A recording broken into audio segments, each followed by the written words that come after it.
All right. Good morning, everyone. By way of introduction, my name is Thomas Pace, the chair of California's Coalition for Adequate School Housing. My day job is I work for San Bernardino City Unified School District. We'd like to welcome our first-time attendees and new members. If you are one, please introduce yourselves in the chat box.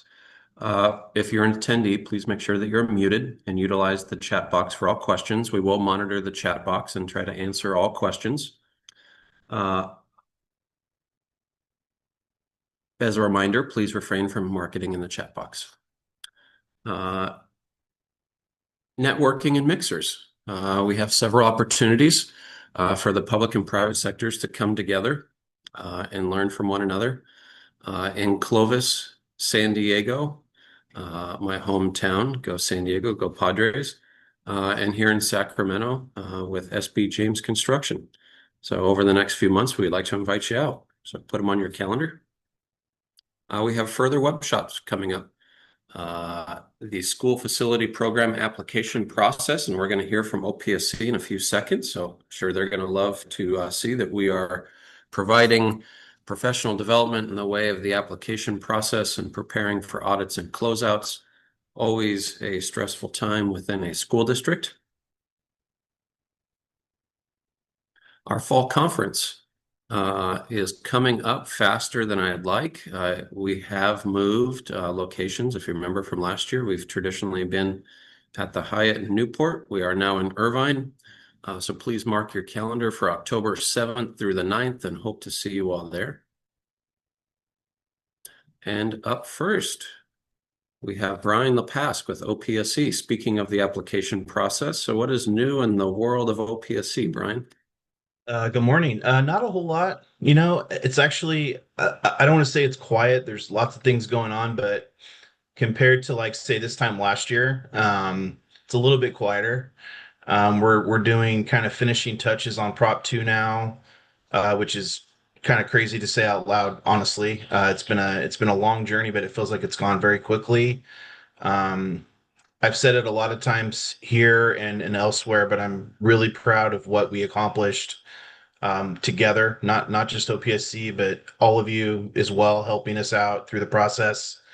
Really collaborative thing, and I'm really proud of how it went and just how great everything turned out. So, um, aside from that, I have just a brief update today. Last week we had a very quick SAB meeting. There was just one appeal on the agenda. There was no action items or regulation packages this month, which is kind of a rare occurrence in the last 18 months or so. But nonetheless, it was a good meeting. Updates aside from that, just a quick reminder that we're currently in the priority funding certification round. That's open until June 11th. So it's already open right now, and it's going to remain open until June 11th, just a couple weeks from now. So if you had received an unfunded approval from January through May of this year, or if you have a project that carried over from a prior round and it's still on the unfunded list, you already have an unfunded approval.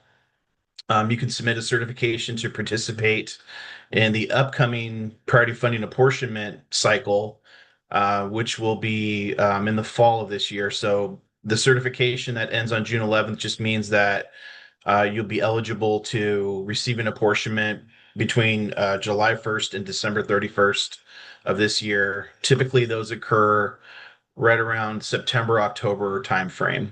Sometimes September, usually October. That's when we'll be awarding apportionments like we did last month for projects from before. So that's open right now. So like I said, if you have an unfunded approval at all right now, you'll want to get one of those in so that you can participate in the apportionment cycle coming up later this fall. We're continuing to process charter school applications for the Charter School Facilities Program funding cycle. We're nearly done with those. There's been a lot of last minute details that we've been tending to, but we're almost ready to present those to the SAB for approval. Very competitive round. I think we of the 600 million we had available, I want to say we almost quadrupled that in requests. So there'll be some very deserving projects getting funded.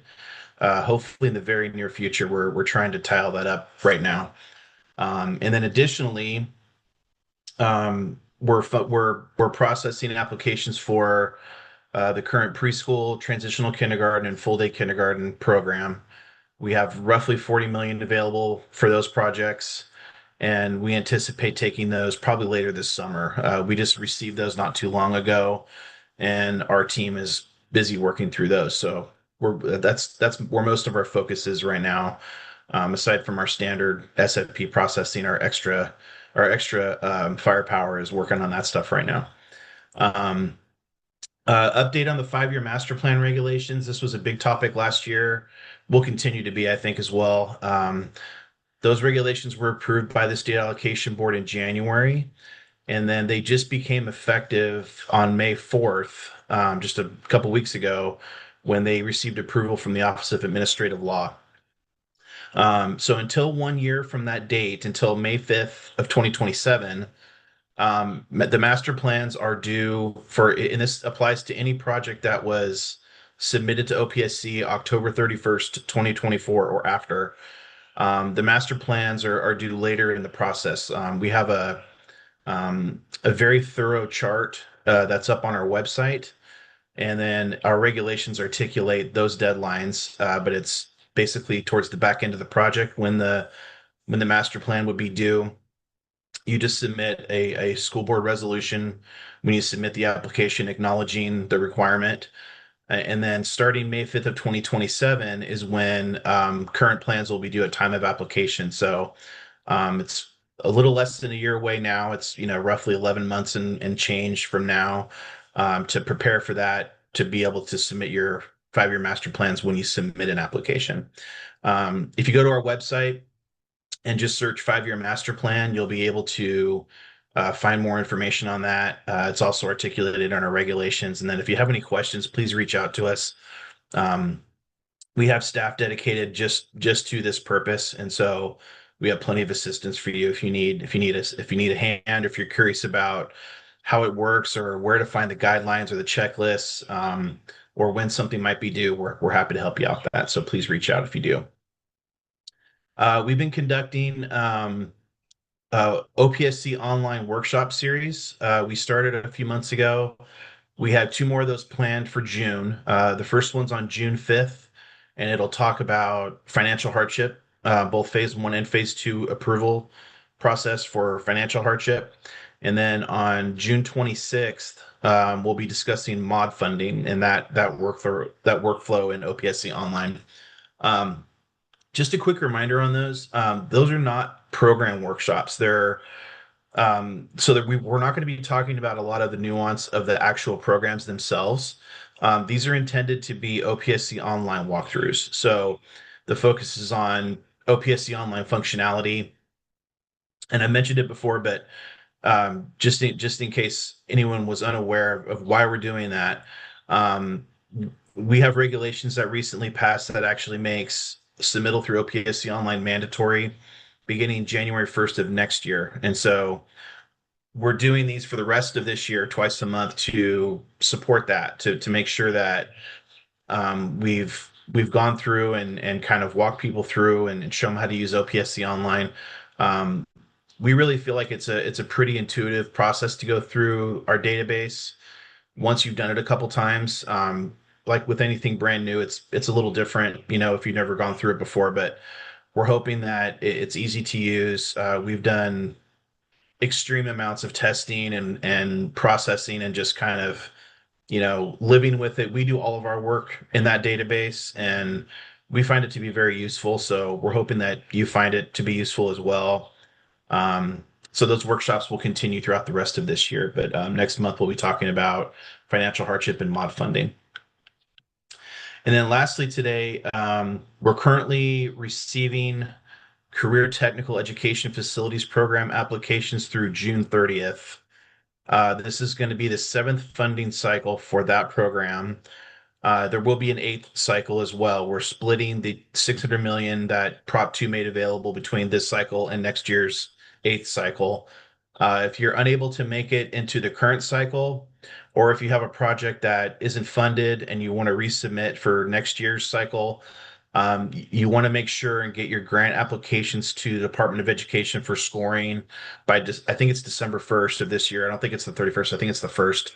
And then those applications will be due in similar fashion to this year to OPSC by June 30th of 2027. If you have an application that you applied for this round and you're not changing anything about it, you can reuse your grant application score from CDE.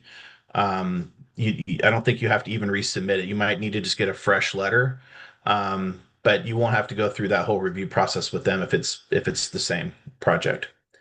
Um, so that's all I have today. My pleasure to be here, and I hope you have a great week, and I'll see you soon.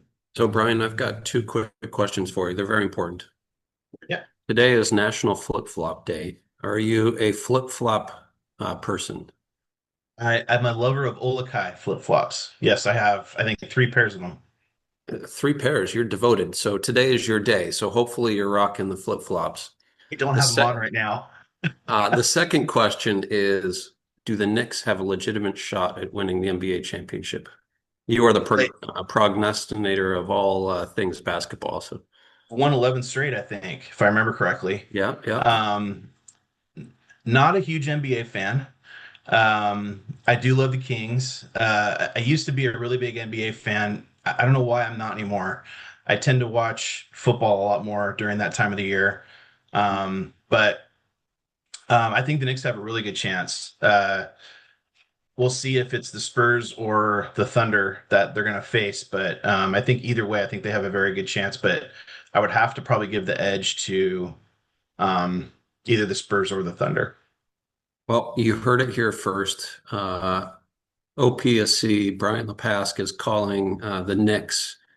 So, if you're betting, Brian has got your back. So we appreciate you as always, sir, and we'll see if your Knicks come through here. I think I said the opposite, actually. I think they're going to lose in the finals, but I think they have a good I chance. know. That's you picked up on my subtleness there. Yeah. Appreciate it, Brian. All right. Have a great one. Thanks. Yep. All right. Up next, we are going to get a legislative, regulatory, and maintenance network update from Rebecca Colleen, Nancy Charas Espinosa, and Ian Padilla. So I'm going to kick the can over to our cash advocates. Good morning, everyone. It's good to be with you. So the legislature has been busy. May is a very, very busy month. They had a series of important deadlines and, of course, the budget, which we'll tell you a little bit about as well.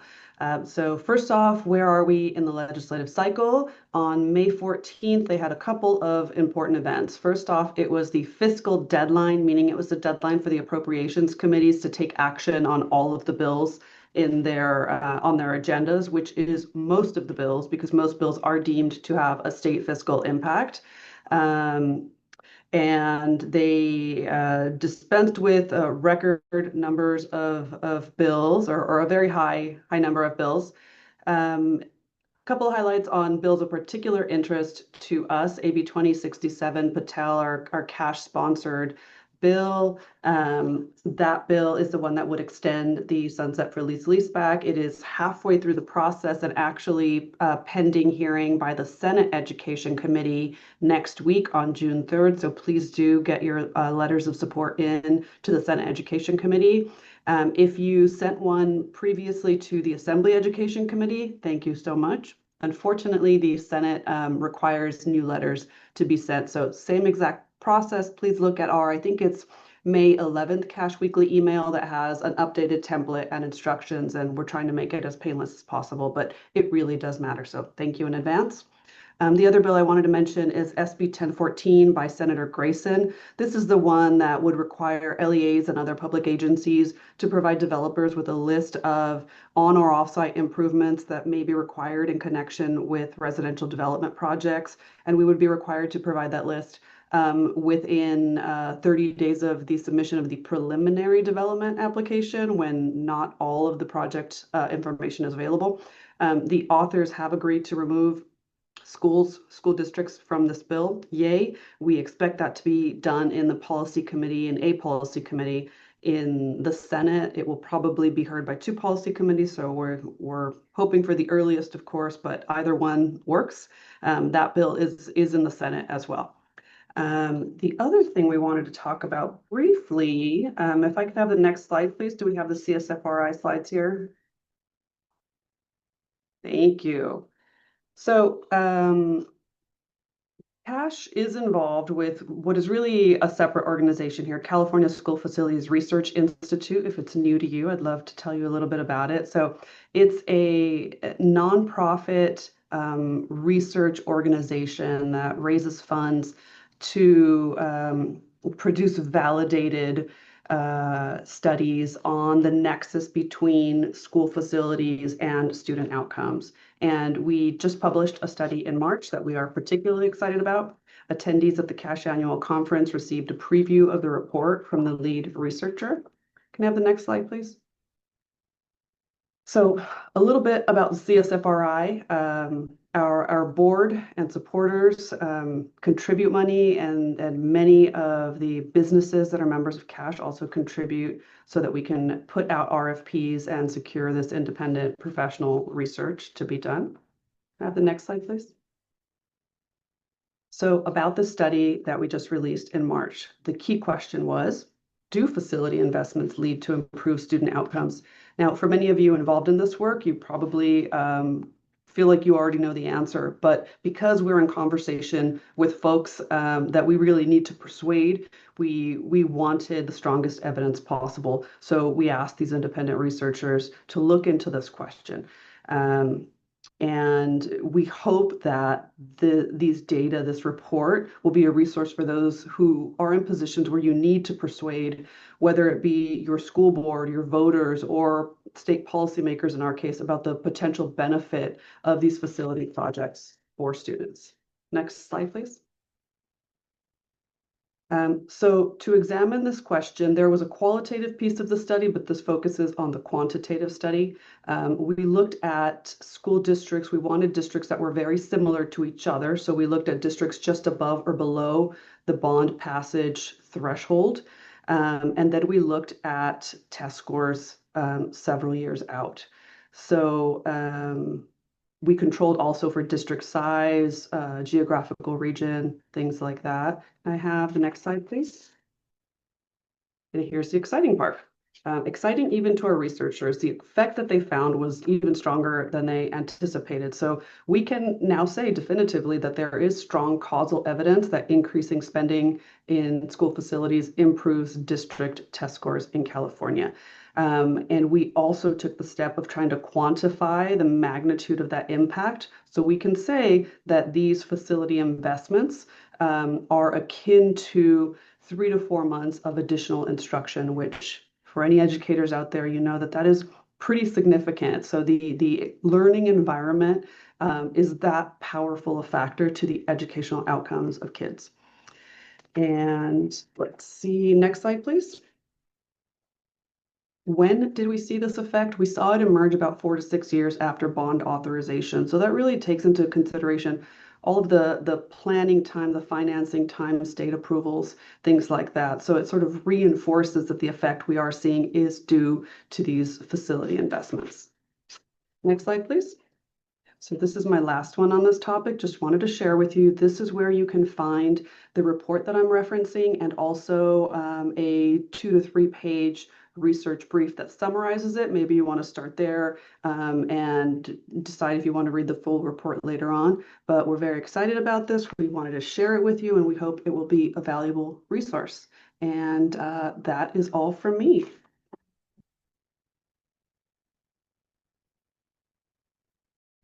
All right, thank you, Nancy. I'm going to give a quick update on one bill that's moving through the legislative process and then shift to a couple of contextualizing comments on the budget. The bill is AB 1754 Pacheco. This is a bill that's related to transparency criteria for state bonds.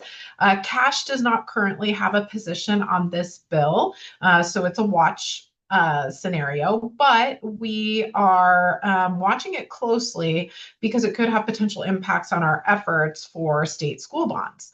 The bill is continuing to move through the legislative process. It did pass out of the Appropriations Committee, and now it's pending on the Assembly floor. Friday is the deadline by which it has to pass out of the Assembly to keep moving through the legislative process. But especially in an election year, transparency is something that is of tremendous interest to voters in California. So what this bill would do is it would say, beginning on January 1st, 2027, any state bond act must include specific information about the objectives and the goals of the bond expenditure. So there's a data reporting element here. There's also specifying in the language that voters would see the goals, the purposes, the objectives of that bond act, detailed performance indicators, etc. The bill also requires some notification and reporting. So first, that the board that administers a bond-funded program would need to post specific information on their website about the data and the objectives related to the Bond Act. And then also that board would need to provide policymakers, so members of the legislature, the administration, the Department of Finance, with a one-page report about that Bond Act and its outcomes. All of this sounds great, right? You already do a lot of this on local bonds and the expenditures that are related to those local bonds. The concern that Cash has is we want to make sure that we're avoiding a gotcha, that there isn't some piece of the language that we help to draft in a bond act as proponents of that, that maybe doesn't meet the test, and then there's a challenge. I know you all are familiar with challenges to language related to your local bonds. And then we also think that this could be duplicative to the efforts that currently happen both at the state and the local level on bonds and the projects that are funded by those bonds. So we're watching this closely. We're helping to inform policymakers about what we already do as a state and as local communities related to transparency and accountability on state and local school bonds. Shifting gears a little bit, just to give you a quick overview of the May revision, and then my colleague Ian will talk specifically about Cash's budget asks in this budget season. So the governor released his May revision on May 14th. That is an updated budget proposal that incorporates the April revenues, so that big influx of revenues that comes in associated with our tax filing deadline. And it really kicks off the final days of negotiation between the legislature and the governor to come to a balanced budget by June 15th. With the May revision, the revenue picture in California is even more improved. So it looked good in January, and since then, revenues are up about $16.5 billion from what was even anticipated in January. This means higher investments in Prop 98 and in education of about $6.4 billion over the 3-year window for this budget. Now, the governor's framework for the May revision looks at both 26-27 and 27-28, so over 2 years, and balances the budget over that 2-year period. It does make significant contributions to reserve of about $30 billion with a B dollars, including $10.3 billion for schools in the Prop 98 reserve account, plus an additional deposit into a new tool, a new account that was created in 2024 of $9.7 billion. That's a holding account, so it's similar to a reserve, but the idea of that account is that when revenue projections are high and the legislature and governor are a little bit nervous about committing dollars that they think may not come to fruition, then they can put those dollars into a new holding account. And then what they plan to do is allocate those dollars in 27-28 to help plug the budget hole in that anticipated year. So revenues from this year to help balance the budget in the next year. There is a modified settle-up payment for schools in the governor's May revision. So what does that really mean? It really means borrowing from the Prop 98 guaranteed formula amount from schools to help other places in the budget, so non-98. That settle up payment went down from 5.9 billion to 3.9 billion. It is for fiscal year 25-26. So this happens when you reconcile what should have been paid to schools in, well, really the current fiscal year. And the governor is saying, well, we recognize that we should have paid schools a bit more than we did, but we're not going to pay all that now today. We're going to pay it in the future and create an obligation in the out years. That is borrowing from schools to fund other places in the budget.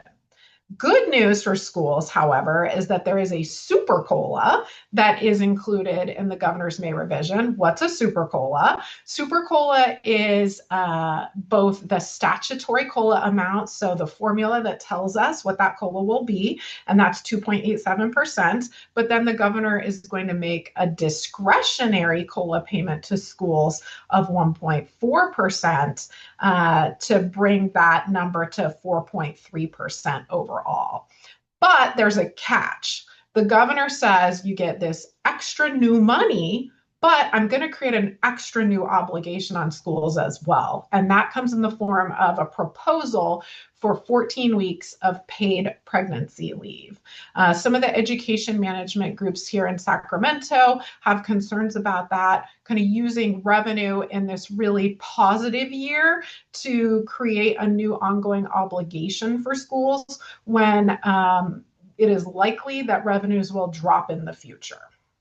So then how would you pay for that new ongoing obligation? Kind of last comments here. How is the budget being received? The governor's budget being received? The Legislative Analyst's Office is very skeptical of the framework that the governor has proposed. And specifically what the LAO is saying is that in a boom year where revenues are off the charts, we should not have a significant deficit that's being paid down by one-time boom dollars. That we should be writing the expenditures, ensuring that the state is making the difficult choices to align spending with more realistic revenue projections.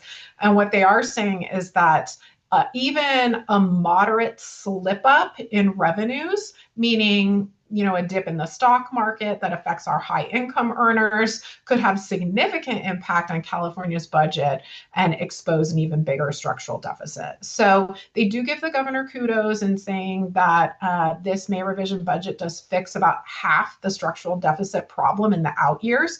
But starting in about 28, 29, they still see a $10 billion budget deficit annually in perpetuity. So they're saying this is the time to fix that and to not spend a bunch of money in other ways. So with that, I'm going to hand it over to my colleague Ian, who within the context of everything I just shared, is going to give you a little bit of information about CASH's activities on budget and the ask that we're making at this really sort of unique time in our state's budgeting. All right, thank you. Thank you, Rebecca. Very good setup. Yeah, that your description is this is a very Sacramento situation, right? Good news, but maybe also some bad news. So definitely worth monitoring, but a significant budget proposal. So now that we have kind of at the 30,000 foot level, what is going on with the budget in terms of CASH's focus, in terms of school facilities, we have submitted a letter that does two things, and I'll get into some of the more particulars. It essentially highlights the need in both school facilities and maintenance. So what the budget does is it requests $2.5 billion to fund the Prop 2 backlog. So for those of you who follow this, and Cash posted earlier in January, the budget as introduced proposed $1.5 billion, which we very much appreciate. It's definitely needed, but it definitely does not adequately address the situation of more applications than funding available. So it both requests that funding and highlights that need, and also with the increasing significance and interest focus on school maintenance, we are asking $420 million one time. These are both one time for the deferred maintenance program. As you know, after the transition to the LCAP, specific dedicated state funding for school maintenance went away. And basically, you have to advocate for it within the LCAP process. In that, during the result of that has been this school maintenance funding, state support for that has diminished very significantly. And we've done the analytical research to back that up, but it basically nosedives after that. So we're trying to say, hey, if health and safety are so important, and we believe they are, we believe there's wide agreement on that, then we need to fund it.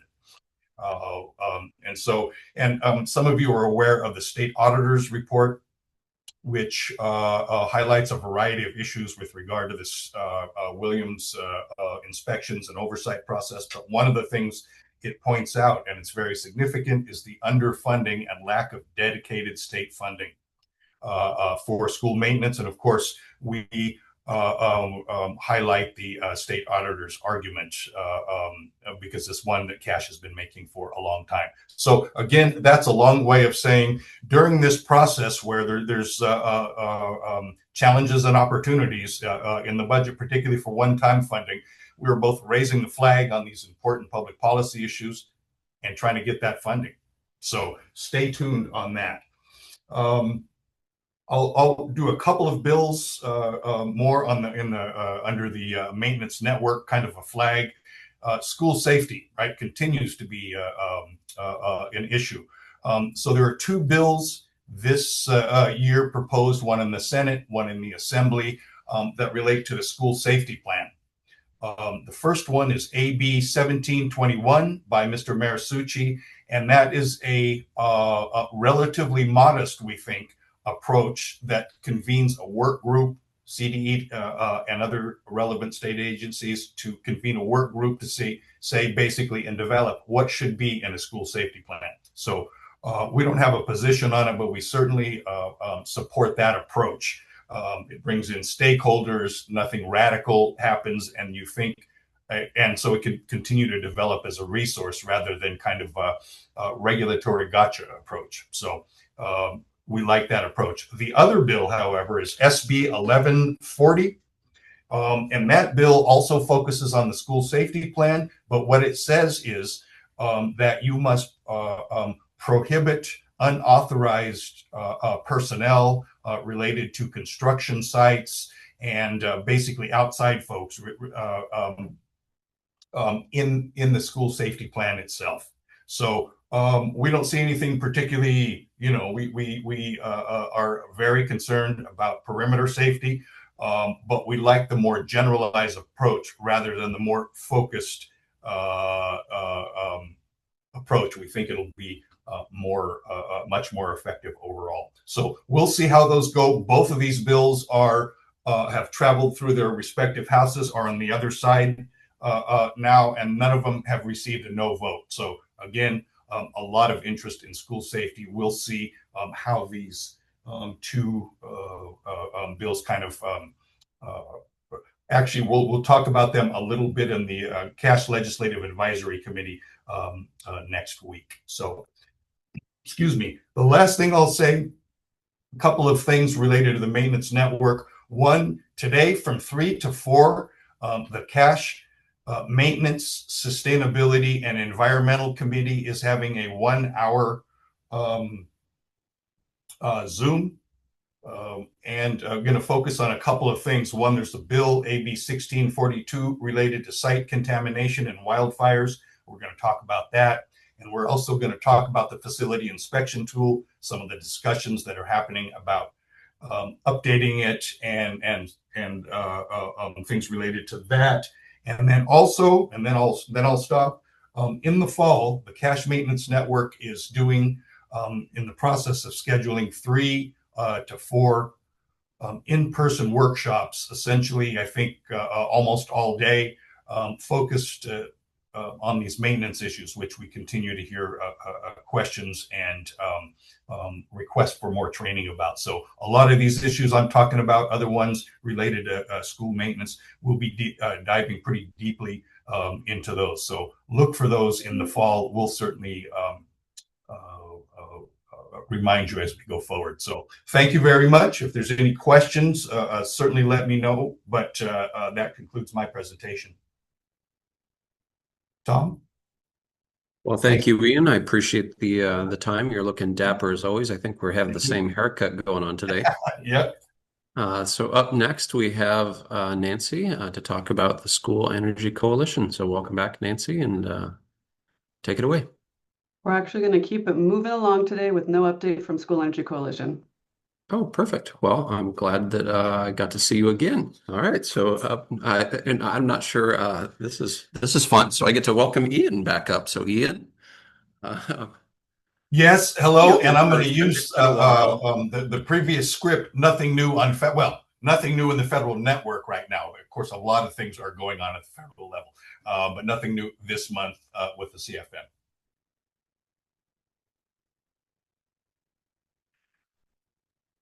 All right.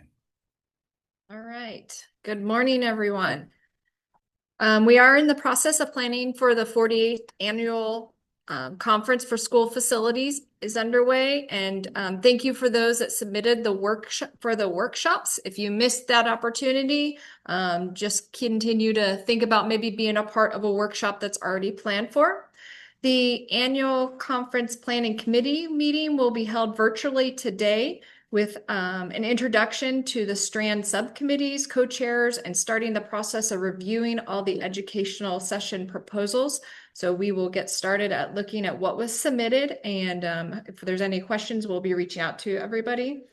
Please mark your calendars for the conference, which will take place on February 23rd through the 26th at the Safe Credit Union Convention Center in Sacramento. So please mark your calendars, and registration will be coming in the near future. All right, next slide, please. All right. If you have any upcoming RFPs, RFQs, or job openings at your district or firm, please utilize the Cash Professional Opportunities Job Board to reach a wider and more diverse audience. Cash members can log into the Cash website and post their jobs on the RFP and RFQ. Next slide, please. All right. And that concludes today's statewide school facilities meeting. The next one will be held virtually on June 24th. And keep in mind that the start time is 9 o'clock. And thank you all for joining us today, and have a wonderful rest of your day. Thank you.